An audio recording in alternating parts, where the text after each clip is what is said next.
Amen. Frères et sœurs, Dieu est Dieu. Il ne faut jamais tenter Dieu. Amen. Pourquoi je dis ça?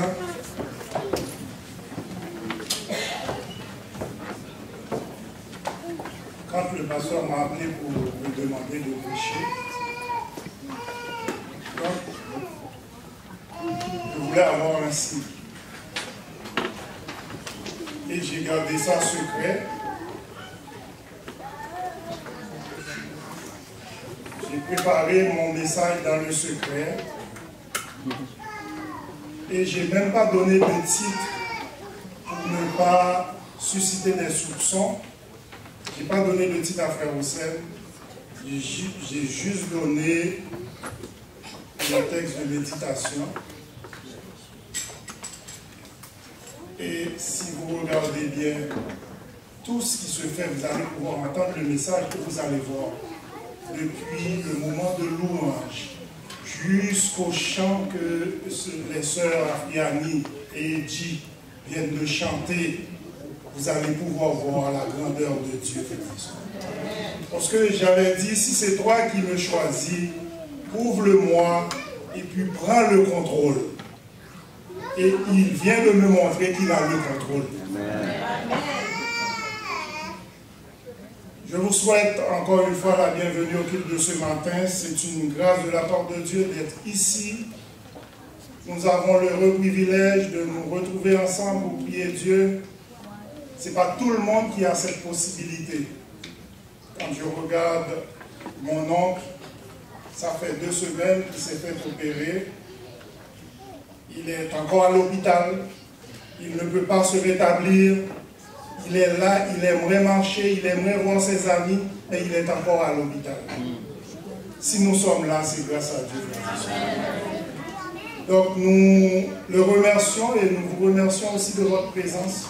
Nous remercions à ceux qui sont branchés sur les différentes plateformes de l'Église pour pouvoir assister à ce culte d'adoration avec tous les membres de Bethel. Je dis merci à la direction de l'Église et à Frère Hossein pour la présentation. Et maintenant, nous allons prier. Tendre Père des cieux,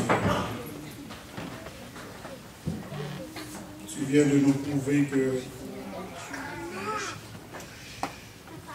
aucun homme ne peut choisir à ta place. C'est toi qui fais les choix. Tu viens de nous prouver que tu es Dieu. Tu es assis sur ton trône et tu as encore le contrôle de ton Église. Tu viens de nous prouver que c'est toi qui domines.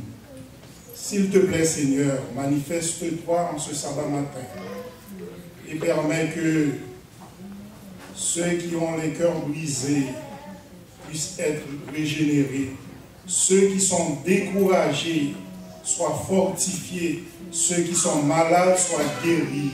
Ceux qui ont désespéré puissent avoir de l'espoir au nom de Jésus, ton Fils. Amen. Nous remercions les sœurs Afriani et Edji pour ce beau morceau chanté à la gloire de Dieu. Il nous montre que dans les moments difficiles, quand nous tombons, nous n'avons que Dieu à nos côtés pour nous relever. Amen. Ce matin, nous allons nous entretenir sur un passage, j'imagine que vous connaissez tous. C'est courant, cette parabole. La parabole que nous trouvons dans Luc chapitre 13, les versets 6 à 9. Luc, chapitre 13, les versets 6 à 9, que je vous invite à lire avec moi.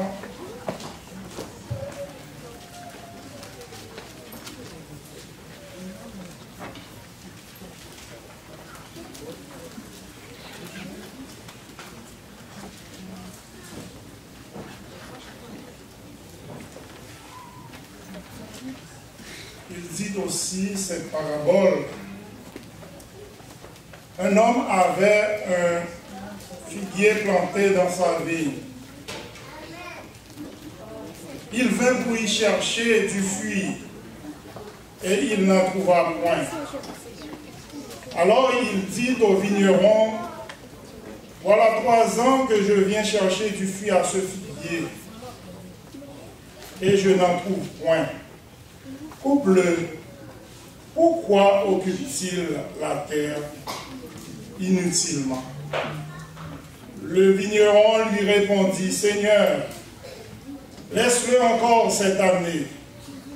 Je creuserai tout autour et j'y mettrai du fumier. Peut-être à l'avenir donna-t-il du fruit, sinon tu le coupes.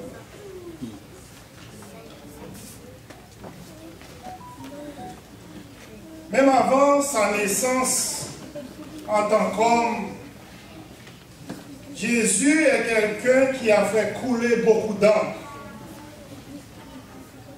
Les Écritures de l'Ancien Testament parlaient de Jésus comme étant le Messie qui devait venir pour sauver l'humanité.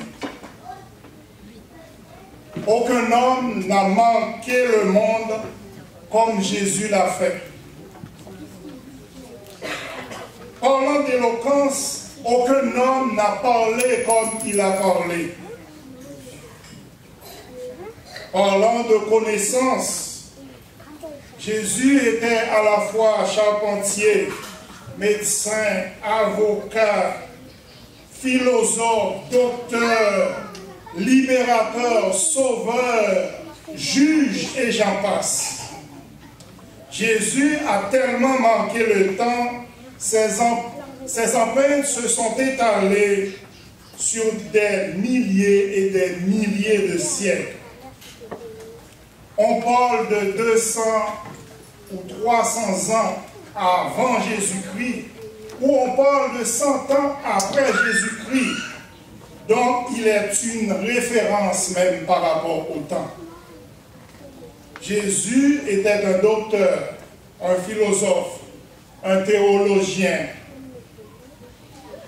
un pasteur, un libérateur, pas comme les autres. Ses enseignements étaient d'une profondeur et d'une simplicité extraordinaire. Quand il ouvrait la bouche pour parler, les grands de son époque, malgré eux, se suspendaient à ses lèvres pour l'écouter. Il parlait parfois de façon simple et littérale pour la compréhension de tout un chacun, mais souvent, il parlait en parabole, c'est-à-dire utiliser les éléments de la nature environnante dans un sens figuré afin de faire asseoir la leçon morale qu'il veut faire passer. Parmi les paraboles que Jésus a prononcées ce matin, j'aimerais attirer votre attention sur celle-là qui se trouve dans Luc chapitre 13, versets 6 à 9 que nous venons de lire. Dans ce passage, Jésus a raconté la parabole du figuier stérile. J'imagine que tout le monde ici connaît le figuier. Vous connaissez cette plante qui s'appelle le figuier? C'est pas le même que nous avons. Non, hein? Tout le monde dit. Il y en a qui disent oui, il y en a qui disent non. Donc le figuier dont on parle ici, c'est pas ce qu'on appelle nous figuier chez nous en Haïti. C'est pas la même plante. Oui, ça existe ici au Canada. Vous pouvez le trouver à Saint-Louis. C'est un fruit, bon, je l'ai déjà goûté, qui est sucré, mais c'est un fruit aussi qui a ses vertus. Donc c'est un arbre fruitier de la famille des Moracées, que nous trouvons au Moyen-Orient, en Afghanistan, en Syrie. Les fruits du figuier s'appellent figues. C'est un fruit qui contient beaucoup de fer, puisque ce fruit-là contient beaucoup de fer qui joue un rôle dans l'anémie. Si on est anémique, on peut manger ce fruit-là, et puis ça peut jouer un rôle dans notre sang, ça joue un rôle dans la circulation sanguine. On utilise aussi ces feuilles pour la cicatrisation cutanée, c'est-à-dire quand il y a quelque chose sur la peau, on pose la feuille, donc ça peut aider à la cicatrisation cutanée et ça calme la douleur. Normalement, un figuier doit porter des fruits dans les 2 ans qui suivent sa plantation. Cependant, si le figuier reçoit trop ou trop peu d'eau, il peut cesser de produire de figues ou ne jamais commencer à en produire. À ce moment-là, Frère Jules, agronome de formation, on parle de stress stress hydrique, c'est-à-dire le figuier n'a pas assez d'eau ou a trop d'eau, et ça fait en sorte qu'il se trouve dans un mode de survie où il n'aura pas tout simplement de l'énergie nécessaire pour s'investir dans la production de fruits. Le figuier stérile symbolise le chrétien. Le chrétien qui, après de nombreuses années de profession religieuse, se sent découragé et perplexe en constatant dans sa vie spirituelle qu'il porte beaucoup de feuilles, mais aucun fruit. Le figuier est un symbole ou symbolise le chrétien à l'intérieur de l'Église. Le figuier que Jésus-Christ a utilisé symbolise les chrétiens, ceux qui font partie du christianisme.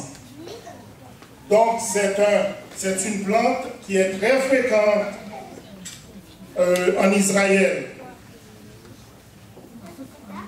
Le message que Jésus veut envoyer à travers cette parabole, c'est-à-dire qu'il propose une dernière chance au peuple israélien et par là même à l'humanité pour la repentance dans une perspective eschatologique.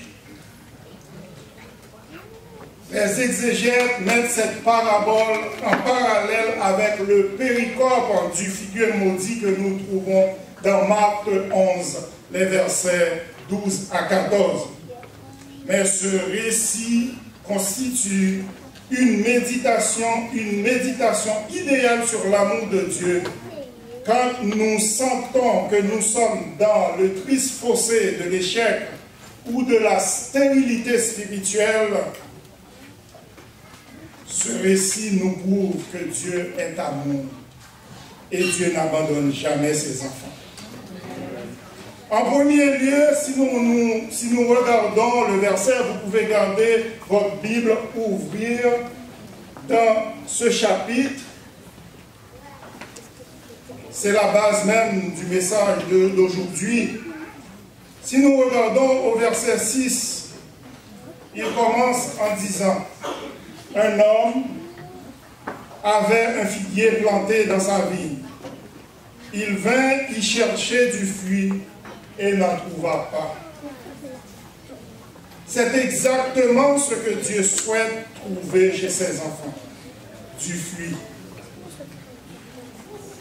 C'est à quoi l'humanité aspire en voyant ceux qui sont appelés chrétiens et ce que tous les disciples du Christ souhaitent porter et montrer pour la gloire et l'honneur de Dieu. Nous devons tous porter du fruit. Le but même, ou la raison même d'être d'un chrétien, c'est de porter du fruit. Dans Jean 15, verset 16, le Christ a dit, Jean 15, verset 16, le Christ a dit à chacun de ses fidèles, je vous ai établi afin que vous alliez, que vous portiez du fruit. En deuxième lieu, au verset 6 et 7, cette parabole enseigne que la justice divine demande à ce que le chrétien qui ne porte pas de fruit soit retranché. Le chrétien qui ne porte pas de fruit soit... Est-ce que vous êtes là? Qu'est-ce que ça nous dit? Les versets 6 et 7, le chrétien qui ne porte pas de fruit soit retranché. Il dit, un homme avait un figuier planté dans sa vigne. Il vint y chercher du fruit et n'en trouva pas. Alors il dit au vigneron, voilà 3 ans que je viens chercher du fruit à ce figuier et je n'en trouve pas. Coupe-le. Pourquoi occupe-t-il la terre inutilement?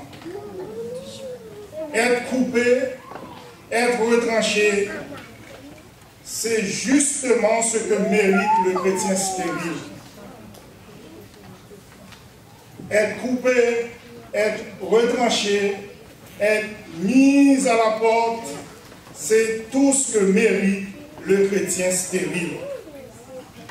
Cependant, la parabole ne s'arrête pas ici. Nous disons gloire à notre Dieu. Gloire à un Dieu d'amour, un Dieu de bonté et de miséricorde. La parabole ne reste pas ici. En troisième lieu, cette parabole nous enseigne que dans son amour, dans sa grâce, dans ses bontés et ses miséricordes, Dieu ne nous impose pas le châtiment que nous méritons, mais la grâce dont nous avons besoin. Amen.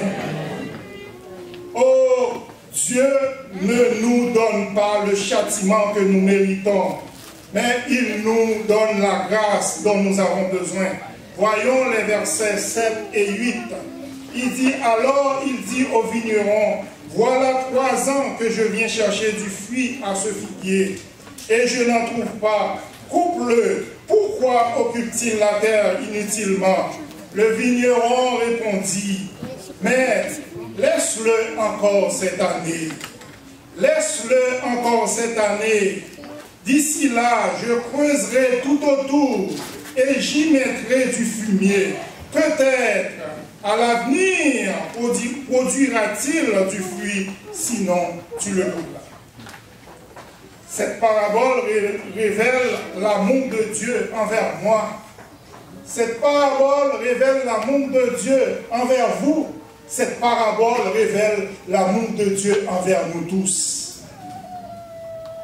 Bien que nous méritions d'être coupés et éliminés à cause de notre improductivité, de notre méchanceté et de notre inutilité, quelqu'un dans le ciel, l'avocat compétent, l'avocat éloquent, Jésus intercède pour nous. Vous pensez être improductif, inutile et dans l'échec?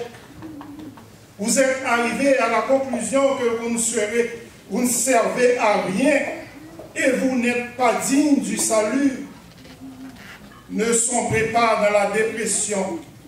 Ne perdez pas courage, mais relevez la tête, car le Christ, Jésus-Christ, mon Rédempteur, votre Rédempteur, le Rédempteur de tous, peut sauver définitivement ceux qui s'approchent de Dieu par lui, car il est toujours vivant pour prier en notre faveur.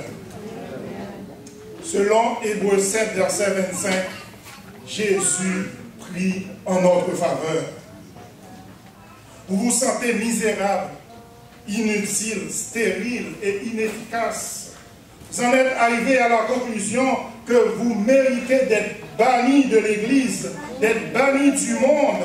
Souvenez-vous que Jésus est celui qui est mort pour vous. Jésus est celui qui est mort pour vous.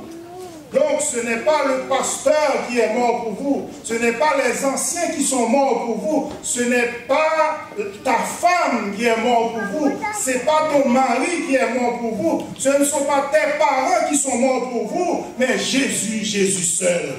Amen. Si lui, il t'accorde sa grâce et ses miséricordes, il n'y a personne qui peut te l'enlever. Alors Jésus est mort pour nous. Il n'est pas resté dans le tombeau. Il est mort pour nous. Il est ressuscité. Il est ressuscité et il est au ciel à la droite de son Père, intercédant pour chacun de nous. Amen. En commentant cette parabole du figuier stérile, il y a un auteur, il était pasteur, auteur, professeur de théologie. Son nom est Maurice L. Vanden. Il a commenté ce passage en disant ceci dans son ouvrage Fe en action en espagnol, donc la foi en action en français. Écoutez ce qu'il a dit. Il dit, écoutez chers frères et sœurs, vous pensez être arrivés à la limite de la patience de Dieu et que tout ce que vous méritez est d'être retranché. Vous avez ici la preuve du jugement du Seigneur vous concernant dans sa miséricorde et sa grâce. Laissez-le. Laissez-le. Donnez à ce jeune qui est à côté de toi. Donne à ces enfants qui sont autour de toi. Donne à cet adulte. Donne à ce monde d'église. Donne à chacun, chacune, une année de plus, frères et sœurs. Amen. Donne une année de plus. Parfois, nous sommes aptes, ou nous avons hâte à retrancher. Nous avons hâte à couper. Nous avons hâte à mettre à la porte. Ce matin, Dieu vous dit, donne encore une année à ces personnes-là. Une année, puis une autre après celle-ci, une autre encore. Et moi, j'ajoute, donner des années jusqu'à ce qu'ils deviennent spirituellement mûrs pour apporter le fruit. Amen. Souvent, nous travaillons à l'intérieur de l'Église au profit de l'adversaire sans nous le savons même pas. Nous, en tant que chrétiens, nous avons premièrement la responsabilité de sauver notre âme et ensuite d'aider les âmes qui sont autour à être sauvées. Amen. C'est ça notre responsabilité en tant que chrétiens. C'est la mission que Jésus nous a tous donnée. Sauver notre âme et aider les âmes autour à être sauvées. Oh, je pense que quand nous regardons l'Église, quand nous regardons Bethel, nous nous posons la question, où sont nos jeunes? Où sont nos jeunes? Qu'est-ce que nous avons fait? Tout dirigeant conséquent doit se poser cette question, où sont nos jeunes? Ils sont passés par où?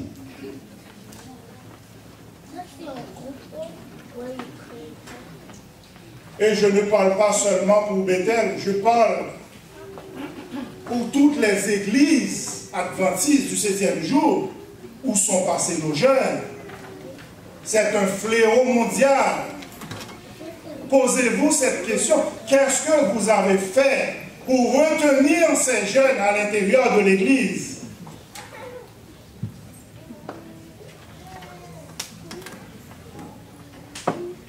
Ce sont des enfants qui sont nés à l'Église.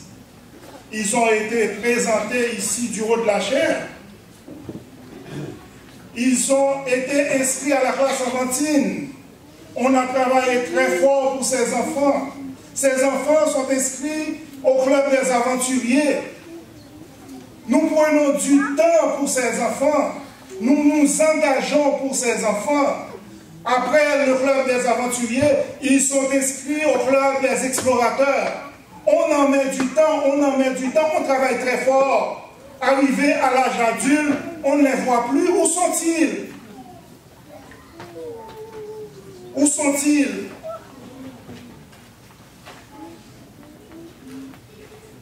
C'est un très beau système, frères et sœurs, qui est mis en place pour encadrer nos jeunes.